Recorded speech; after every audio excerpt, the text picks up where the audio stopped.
Welcome back to TWN TV. I'm your registered dietitian Lisa Hayim, and today we're talking all about fiber, specifically insoluble versus soluble fiber. By now, we all know that fiber is healthy and good for us, helps us stay full, it's good for digestion, even good for preventing heart disease. But in this video, I'm breaking down the two types of fiber, insoluble and soluble, and giving you the lowdown on how to get more fiber into your diet without having to eat that disgusting fiber cereal.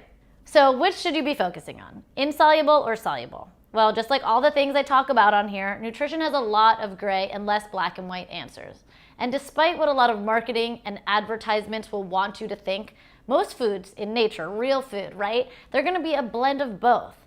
And we need both because they serve different but equally important functions in the body. Soluble fiber is the type that attracts water and creates bulk in the digestive system. Think of it like a sponge. It's actually going to slow down digestion and make you feel fuller for longer because it's picking up everything around it, but it's not moving. Foods high in soluble fiber are oats, peas, beans, apples, and citrus fruit.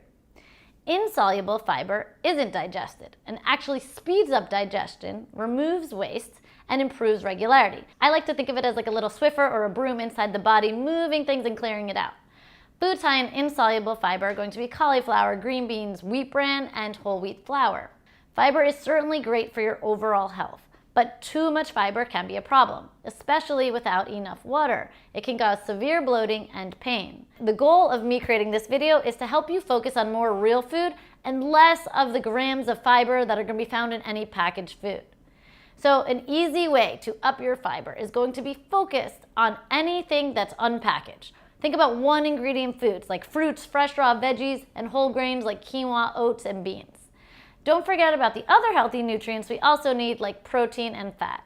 I'm a big fan of getting your fiber through real food if you can't tell, but there are some packaged foods that are now adding some fiber in.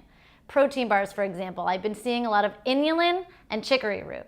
And this is good for the occasional extra fiber, but be aware of how much of this added type is creeping into your diet and see if you can replace it with real food that is natural and high in fiber. Thank you guys for joining me. Hope you liked this video, and I will see you in the next one.